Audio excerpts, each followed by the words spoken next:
Selamat pagi, Bapak, Ibu, dan Saudara yang dikasihi Tuhan Yesus. Shalom, puji nama Tuhan Yesus. Kita bertemu kembali di Yakum Fellowship. Perkenalkan, nama saya Mintono dari Rumah Sakit Kristen Ngesti Waluyo Paraan. Sebelum kita mendengarkan firman Tuhan, marilah kita bersama-sama menyatukan hati dan pikiran kita di dalam doa. Mari kita berdoa. Bapa yang Maha Kasih, pada saat ini kami datang menghadap kehadirat-Mu Tuhan, mengucapkan syukur dan segala terima kasih karena kasih dan penyertaan-Mu di dalam hidup kami. Pada saat ini kami akan bersama-sama mendengarkan firman-Mu. Bukalah dan kuasailah hati dan pikiran kami ya Tuhan dengan Roh-Mu yang kudus. Sehingga dengan rendah hati kami boleh mendengar, menerima dan menghidupinya di dalam kehidupan kami. Di dalam nama Tuhan Yesus, kami naikkan doa syukur dan permohonan kami ini. Amin. Firman Tuhan akan kita dengar dari Yakobus 4 ayat yang ke-10.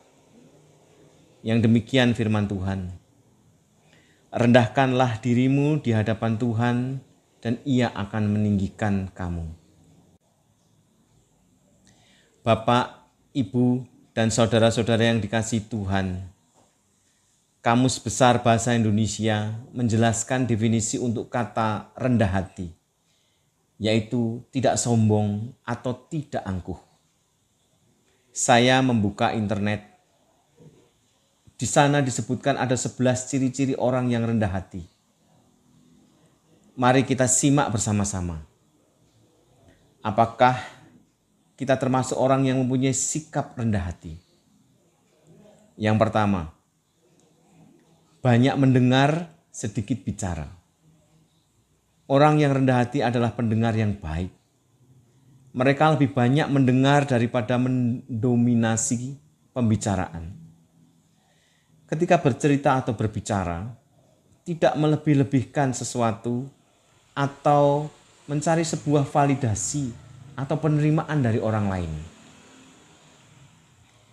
Yang kedua, tidak iri dengan keberhasilan orang lain.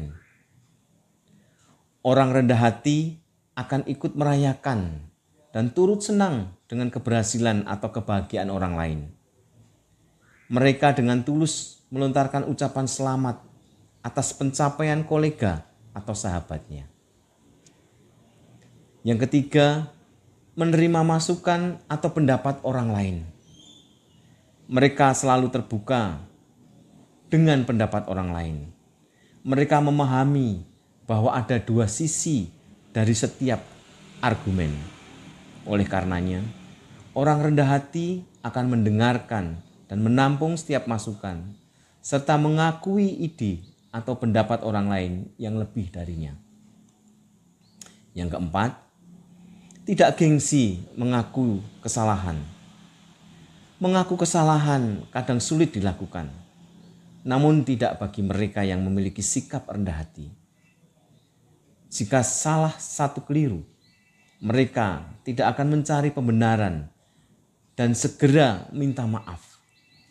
Jika benar, mereka tidak bersikap tinggi hati atau arogan. Yang kelima, bisa diajak kompromi.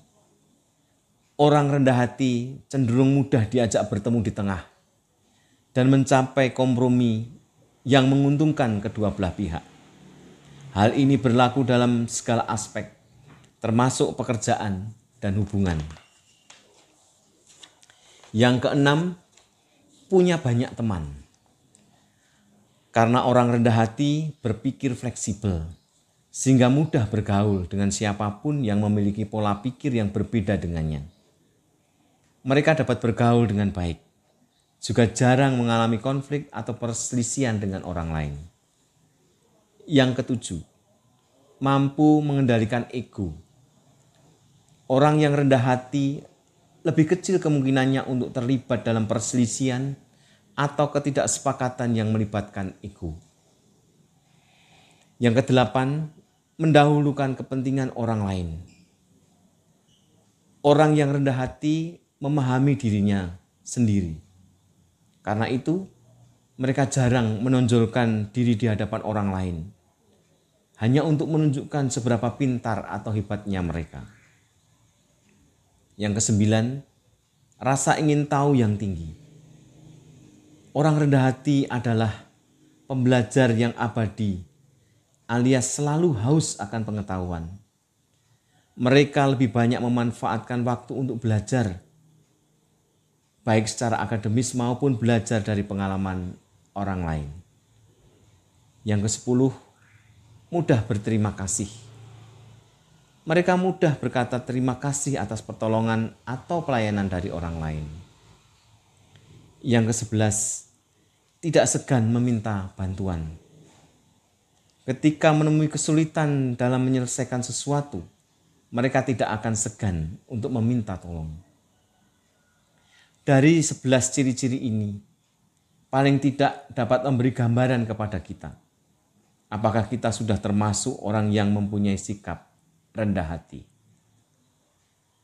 Bapak, Ibu, dan Saudara yang dikasihi Tuhan, firman Tuhan di surat Yakobus 4 ayat ke-10 tadi mengatakan, rendahkanlah dirimu di hadapan Tuhan dan Ia akan meninggikan kamu. Firman Tuhan ini sungguh menguatkan dan menjadikan kita mengerti akan pentingnya sikap merendahkan diri sebagai wujud kerendahan hati, baik di hadapan sesama, terlebih di hadapan Tuhan.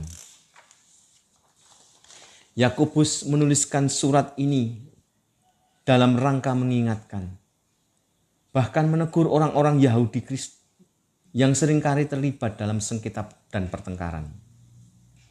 Mereka yang bertengkar, membela diri dengan alasan untuk membela negara dan demi kehormatan Allah yang mereka sembah. Padahal sebenarnya mereka saling berlomba dan menjatuhkan satu sama lain demi memuaskan hawa nafsu duniawi masing-masing, demi kekuasaan dan kehormatan diri mereka sendiri. Dengan kata lain, membela Allah hanya sebagai kedok dan dalil semata. Yakobus menyampaikan panggilan kepada umat yang dituju untuk tunduk kepada Allah.